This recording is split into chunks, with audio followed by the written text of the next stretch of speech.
All right, guys, just dropped the wife and kids off at church. Some people may ask, hey, how come you don't go to church?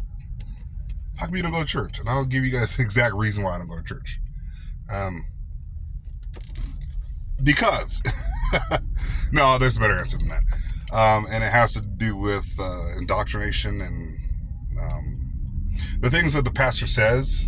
I went a couple of weeks ago with my wife because she was like, you have to promise me you're going to go. You have to promise me you're going to go.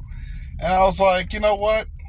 Here, let me set my camera up in here so I do this as I get to the main road. But they were telling her last week that women aren't smart enough to be out in the workforce. That was one thing they were saying. They said that women should be home cooking and sewing. That was also the other thing. And then they had my daughter walking down an aisle in her little Sunday school classroom with a veil over her head, which was weird.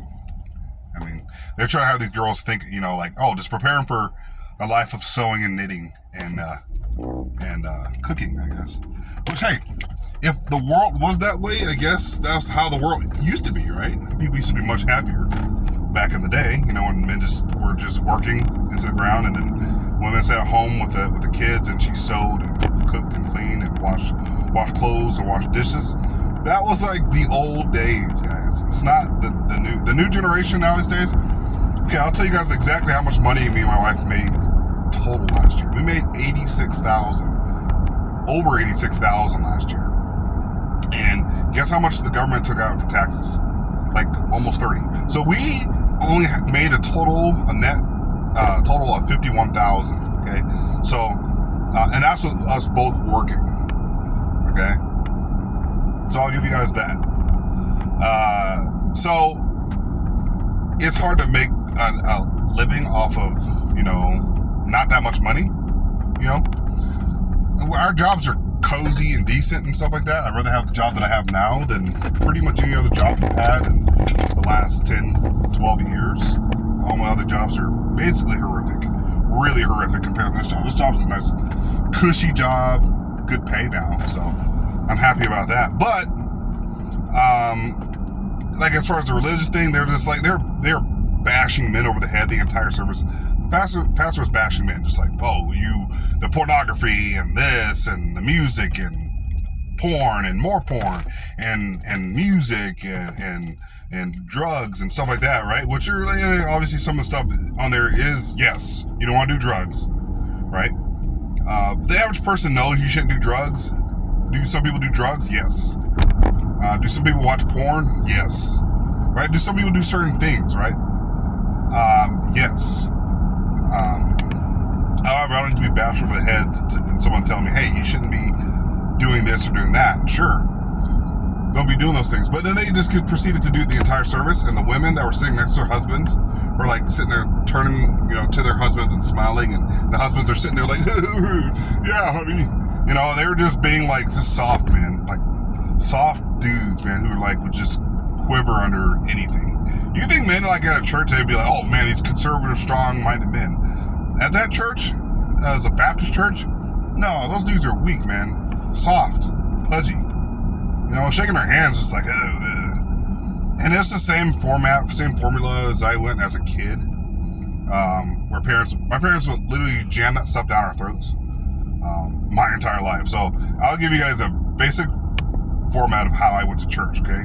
So we went Sunday. So we'll start from the beginning of the week. Sunday, right? We go Sunday morning, early Sunday morning, Saturday afternoon, basically, till around Sunday afternoon. And then you go in the late afternoon for our prayer service, and then you go for Sunday church. And then Tuesday they had this Bible Institute that we were forced to go to. And then on top of that, Wednesday there would be obviously the little clubs and the parents would go to their Wednesday night service. And then Saturday, so you take a day off, Thursday, Friday, Saturday. No, you take sometimes on Friday you would actually have some teenage groups and stuff like that. You'd meet at a church and you have pizza and you'd be doing, biblical stuff all the time, right? You'd be doing all that stuff. And then Saturday you'd go to a visitation where you'd put flyers on people's doors. And then Sunday all over again. So my parents jammed that crap down my throat. Most of it was garbage. 99% of it was garbage. Besides the part where they tell you, hey, man, live a moral life, do the right thing. Maybe believe in God, have some belief system, right? Good. But then some of the other stuff where they would just tell you, like, hey, you're going to lose your salvation if you do this, or if you do that, or make sure you're saved, Christian. Make sure you're saved every 5 minutes, and fear death and fear hell. They will just do that to where you're afraid of everything. They just get you afraid. And that's what churches have always have done, back in the Middle Ages, medieval ages, where they would literally scare you into religion, tell you you're going to go to hell if you didn't pay your penance and all this and that, whatever. But Christianity is very, very similar. Other than that, they say, works aren't good enough. You have to be truly a Christian. And if you make any mistakes, you're not really a Christian. And they would just do this whole thing over and over and over again, right? And then I got sick and tired of it. And as an adult man, I'm like, I kind of identify more as a deist than just a straight regular Christian, which means deist means God created the world and he was like, F the world. You guys are off on your own thing. That's why God hasn't done anything to protect the small children. Prayer actually doesn't work. Most people actually do what they want anyways. They'll pray about something and then they'll be like, God's called me to do this. So they'll do all those things, those silly things, right? To say that they are, to justify why they're going to go out and buy that, that camper, So they'll do those kinds of things, right? And it's just, all right, bro. So those are the main reasons why I don't go. And then also the fact of prayer, they'd say, man, you need to pray about everything. No, the only thing you should be praying about, in my opinion, is my humble opinion.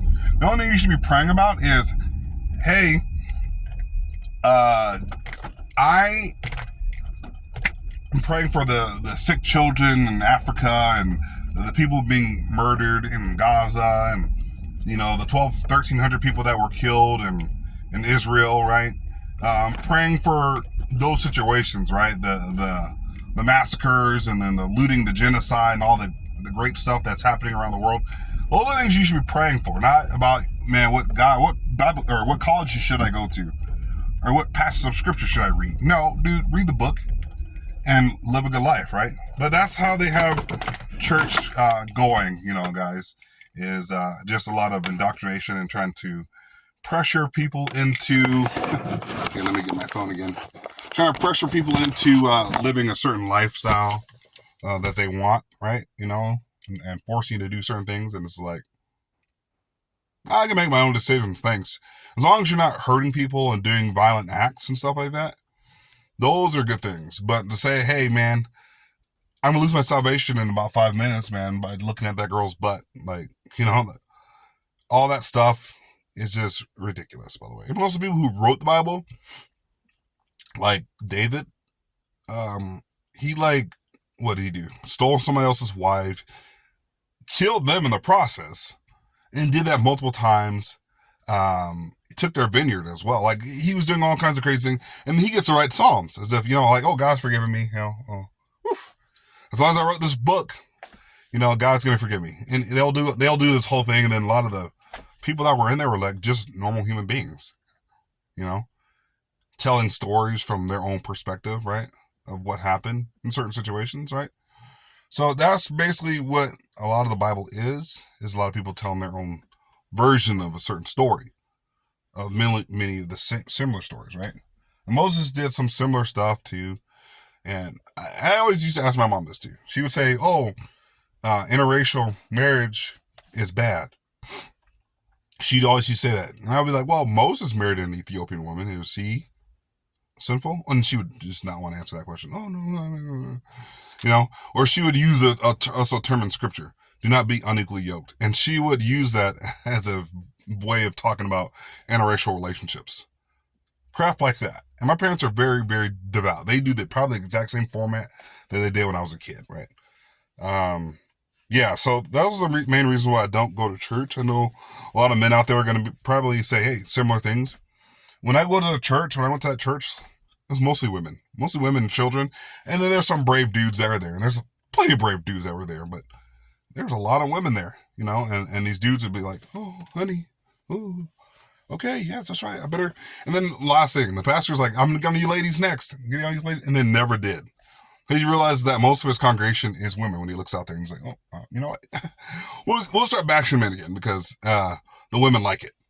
And they'll keep coming back for more and more and more. My husband gets bashed today because he didn't take out the trash. We get enough bashing as it is in society. And a lot of it's for good reason. I've made videos on toxic men, right? But that's just my thoughts on it, and that's the reason why I don't go to church. So take it as you will. That's all I got for you guys today. Hit that like, subscribe button. Continue checking my content. I'll talk to you guys later. Love you guys. Peace.